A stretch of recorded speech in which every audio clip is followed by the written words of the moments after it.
పెళ్లి చూపులు సినిమాతో తెలుగు సినిమా ఇండస్ట్రీకి పరిచయమైన విజయ్ దేవరకొండ ఈ సినిమా ఇచ్చిన సక్సెస్ తో మంచి జోష్ మీద ఉన్నప్పుడే ఆయనకు అర్జున్ రెడ్డి సినిమాతో ఓవర్ నైట్ లో స్టార్ హీరోగా మారిపోయారు.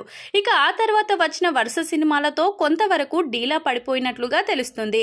ఇక ఈయన అనవసరంగా ఒప్పుకొని చేసిన సినిమా ఏంటి అంటే ఫ్యామిలీ స్టార్. ఈ సినిమా అనవసరంగా ఒప్పుకొని చేశానని ఇప్పుడు తన సన్నిహితుల దగ్గర చెప్తున్నట్లుగా తెలుస్తుంది. ఎందుకంటే ఈ సినిమాలో విజయ్ ఇమేజ్ కి సరిపడా కథ లేదు. ఇక కథలో అసలు పెద్దగా మ్యాటర్ అయితే ఏమీ లేదు. ఏదో పాత స్టోరీని తీసుకువచ్చి ఈ జనరేషన్ కి తగ్గట్లుగా చిన్న మార్పులు చేర్పులు చేసినట్లుగా అనిపిస్తుంది. అంతే తప్ప పెద్దగా కొత్తదనం అయితే ఏమీ లేదు. కాబట్టి ఈ సినిమా బాక్సాఫీస్ వద్ద ఫ్లాప్ గా నిలిచింది. ఇక ఇప్పుడు ఈ సినిమా చేసినందుకు విజయ్ మాత్రం చాలా ఇబ్బందిగా ఫీల్ అవుతున్నారట.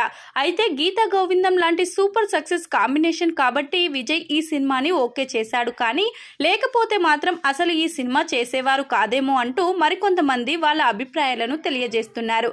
ఇక మొత్తానికైతే విజయ్ ప్రస్తుతం వరుసగా 3 సినిమాలతో సక్సెస్ లు కొట్టాలని చూస్తున్నారు.